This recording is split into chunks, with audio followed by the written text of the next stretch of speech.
अस्सलाम वालेकुम dear students, welcome to the another class. आज की क्लास के अंदर हम आज के लेक्चर के अंदर हम जो है ना रिव्यू एक्सरसाइज के क्वेश्चंस की तरफ चल रहे हैं। तो इसका पहला जो क्वेश्चन है वो ऑब्वियसली एमसीक्यूज का होता है। The first question is four options are given against each statement and circle the correct option. तो ये चार ऑप्शन हर सवाल में गिवन है, तो आपने इसमें से करेक्ट ऑप्शन जो है ना वो ये बतानी है। तो पहला एमसीक्यूज देखें कि उसने कहा कि the factorization of 12x plus 36।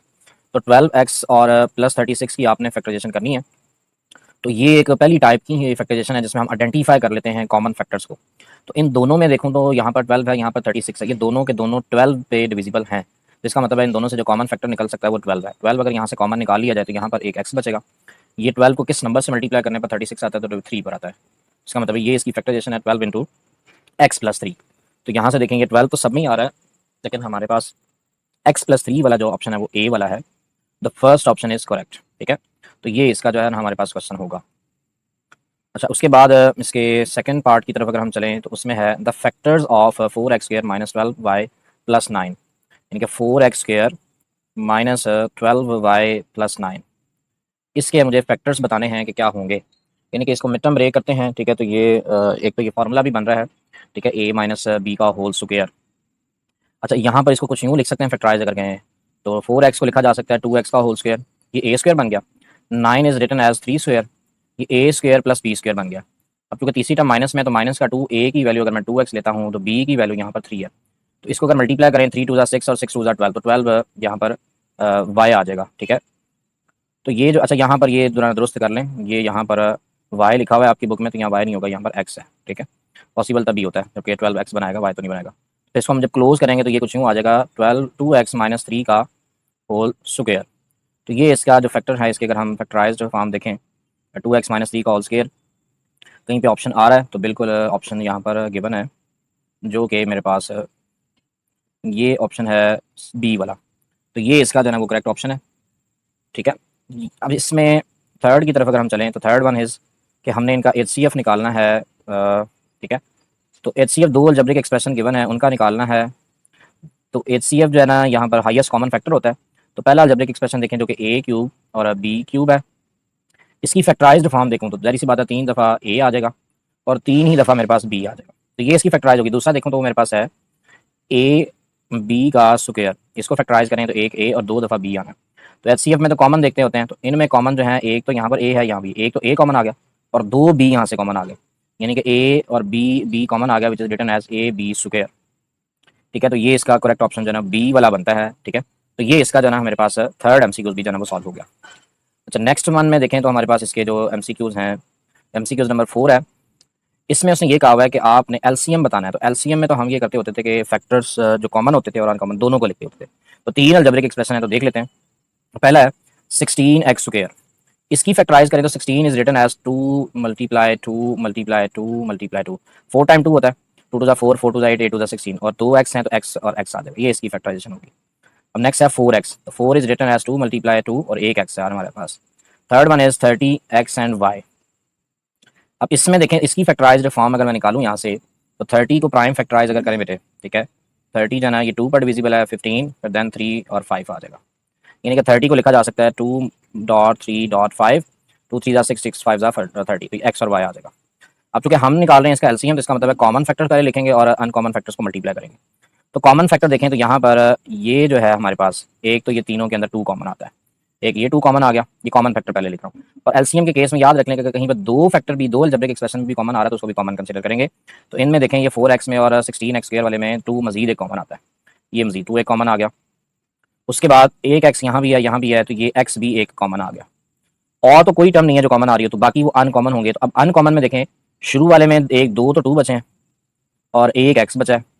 इस वाले में तो ये तीनों ही कॉमन हो चुके हैं। यहाँ पर एक 3 बचा है, एक 5 बचा है और एक y बचा है।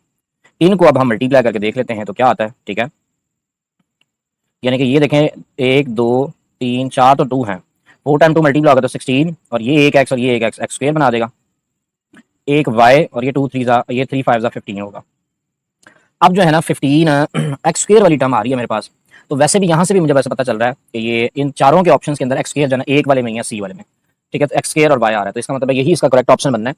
तो 15 को अगर आप 16 के साथ मल्टीप्लाई भी करते हैं तो हमारे पास आ जाता है 240 एक्स स्क्वायर और वाई। तो ये इसका ऑप्शन बनेगा। तो ये जो है हमारे पास C option is correct one in case LCM के केस में। अच्छा, इसके बाद फिफ्थ एमसीक्यूज है product of LCM and HCF. तो ये तो हमने इससे पहले जब डिस्कस किया था, जब हमने रिलेशन पढ़ रहे थे दो अलजेब्रिक एक्सप्रेशंस का एचसीएफ और एलसीएम के दरमियान में, तो उसमें हमने कहा था जब भी आप एलसीएम और एचसीएफ का प्रोडक्ट लेंगे, ठीक है, वो हमेशा इक्वल आता है दोनों अलजेब्रिक एक्सप्रेशन के प्रोडक्ट के, यानी कि P of X into Q of X के। तो ये उसने कहा था product of LCM and HCF is equal to dash of two polynomials, ये प्रोडक्ट ऑफ टू पॉलिनोमियल्स के ही इक्वल आता है। The C option is correct, the product, ठीक है। अब इसका सिक्स्थ एमसीक्यूज में देखिए, उसने कहा था स्क्वायर रूट इसका क्या होगा। अगर मैं फैक्टराइजेशन से निकालूं तो ये ए का स्क्वायर है, 9 को लिख सकते हैं 3 का स्क्वायर, ए स्क्वायर प्लस बी स्क्वायर लिखा गया माइनस का 2 ए की वैल्यू एक्स और बी की वैल्यू 3 है। इनको मल्टीप्लाई करें तो हमारे पास 6x आ जाता है, जो कि 6x लिखा हुआ था। इसका मतलब ये x माइनस 3 का होल स्क्वायर है। क्योंकि हमने स्क्वायर रूट निकालना है तो यहाँ स्क्वायर रूट अप्लाई करेंगे, ये कैंसिल हो जाएंगे, तो प्लस माइनस का x माइनस 3 जो है हमारे पास इसका सोल्यूशन बनता है। तो which one is a is correct option, plus minus का x माइनस 3। अब इसके सेवंथ के बाद एमसीक्यूज में देखें, इसका उसने कहा कि एलसीएम बताओ भाई, ए माइनस बी का होल स्क्वायर है एक टर्म, दूसरी ए माइनस बी की पावर 4। तो ए माइनस बी की पावर 4 है तो उसको यूं भी तो लिख सकता हूँ ए माइनस बी का स्क्वायर फिर ए माइनस बी का स्क्वायर, दो दो चार थी तो मैं इसको दो दो में सेपरेट कर लिया, ठीक है। अब इसमें देखें ये वाला तो कॉमन आ गया, तो कॉमन में एलसीएम में तो कॉमन और अनकॉमन दोनों ही आते हैं, तो कॉमन क्या है ए माइनस बी का होल स्क्वायर, जो अनकॉमन है वो भी तो ए माइनस बी का होल स्क्वायर ही है, ठीक है। तो दोनों जब आप सिंप्लीफाई करेंगे तो ये ए माइनस बी की पावर 4 इसका एलसीएम बनेगा, ठीक है। तो ए माइनस बी की पावर 4 जो है सी ऑप्शन इज करेक्ट, ठीक है। अब जो है इसके 8 वाले एमसीक्यूज को सॉल्व करते हैं। 8 में इसने कहा है द फैक्टराइजेशन, तो देखिए अब इसका 8 वाला है, उसकी उसने कहा कि फैक्टराइजेशन क्या होगी। ये जो है अलजेब्रिक एक्सप्रेशन है एक्स क्यूब प्लस का 3x स्क्वायर और प्लस का 3x और प्लस का 1 है। ये क्यूब की एक आइडेंटिटी बन रही है, हमने पढ़ा था कि a प्लस बी का जो होल क्यूब होता है वो इक्वल होता है बेटे A cube plus B cube plus 3a square B plus 3ab का स्क्वायर होता है। अगर ये बन गया तो हम इसको a प्लस बी का होल क्यूब बना सकते हैं। तो इसके अकॉर्डिंग बनाते हैं, x को लिख दिया a का क्यूब, तो दूसरी वैल्यू भी किसी का क्यूब बनाया जो कि प्लस का, तो 1 है जो इसका क्यूब बनाया जा सकता है। तो ये ए क्यूब प्लस बी क्यूब आ गया, फिर 3a स्क्वायर, ए की वैल्यू x है तो x का स्क्वायर, फिर साथ में b को लिखना है जो कि 1 है, फिर 3a एज इट इज और b का स्क्वायर यानी कि 1 का स्क्वायर आ जाएगा। तो देखिए 3a स्क्वायर b करे तो 3x स्क्वायर बनना है, जो कि ये 3x स्क्वायर पड़ा हुआ है। फिर इसको सिंप्लीफाई करें तो 3x ही आना, 1 का स्क्वायर 1 होता है, इसका मतलब ये लिखा हुआ है। तो ये कुछ सर इसको क्लोज करें तो x प्लस 1 का होल क्यूब आ जाएगा, ठीक है। तो x प्लस 1 का होल क्यूब इसकी फैक्टराइज्ड फॉर्म कहलाती है, जो कि ए ऑप्शन है इसका भी। तो ये इसका 8 वाला एमसीक्यू सॉल्व हुआ। अब हम इसके एमसीक्यू नंबर 9 की तरफ आते हैं। उसने कहा गया क्यूबिक पोलिनोमियल। क्यूबिक का मतलब ही 3 होता है बेटे, सीधी सी बात है। क्वाड्रेटिक 2 के लिए कहते हैं, लीनियर 1 के लिए, और क्यूबिक पोलिनोमियल की डिग्री क्या होगी, 3 डिग्री होती है इसकी। डिग्री कहते हैं कि हमारे पास वेरिएबल की मैक्सिमम पावर। तो क्यूबिक पोलिनोमियल कुछ यूं होता है, ये क्यूबिक पोलिनोमियल है, यानी कि इसमें वेरिएबल की मैक्सिमम पावर 3 आ रही है, ठीक है। तो जो हाईएस्ट पावर होती है ना वो बेसिकली डिग्री कहलाती है। तो क्यूबिक पोलिनोमियल में एक्स की पावर 3 होती है मैक्सिमम, तो 3 इसकी डिग्री होगी। अच्छा, ये one of the factors of x cube minus का 27, इनमें से ये कौन है ऐसा है जो इसका कोई एक फैक्टर होगा। इसको अगर हम फैक्टराइज करें एक्स क्यूब माइनस 27 है, 27 को लिख सकते हैं 3 का क्यूब, ये आइडेंटिटी बन गई ए क्यूब माइनस बी क्यूब वाली, जो कि ए माइनस बी, फिर आना है ए का स्क्वायर प्लस का ए बी, इनको तीनों को मल्टीप्लाई करेंगे दोनों को तो 3x, फिर बी का स्क्वायर 3 का स्क्वायर 9। तो ये इसके दो फैक्टर्स हैं। कहीं पे x माइनस 3 हुआ तो वो भी इसका करेक्ट ऑप्शन होगा, अगर ये वाली टर्म हुई तो ये भी करेक्ट ऑप्शन होगा। x माइनस 3 कहीं पे है, ये ए वाले में है। सेम इसी तरह से मेरे पास यहाँ पर जो आ रहा है एक्स का स्क्वायर प्लस का 3x प्लस 9 है, लेकिन इसका ये जो सी वाला ऑप्शन है उसमें तो हमारे पास एक्स स्क्वायर माइनस का 3x लिखा हुआ है, इसका मतलब वो वाला ऑप्शन भी नहीं बन सकता, प्लस का होता तो सी भी बन जाता। तो इसका मतलब है इसमें सिर्फ ए वाला ऑप्शन ही ठीक है, ये ए और सी वाला ऑप्शन भी ठीक है नहीं। अगर प्लस होता ना यहाँ पर तो फिर ये बी बोथ ए एंड सी जो है वो करेक्ट हो जाते। तो ये बेटे इसके एमसीक्यूज जो है ना हमने सॉल्व कर लिए।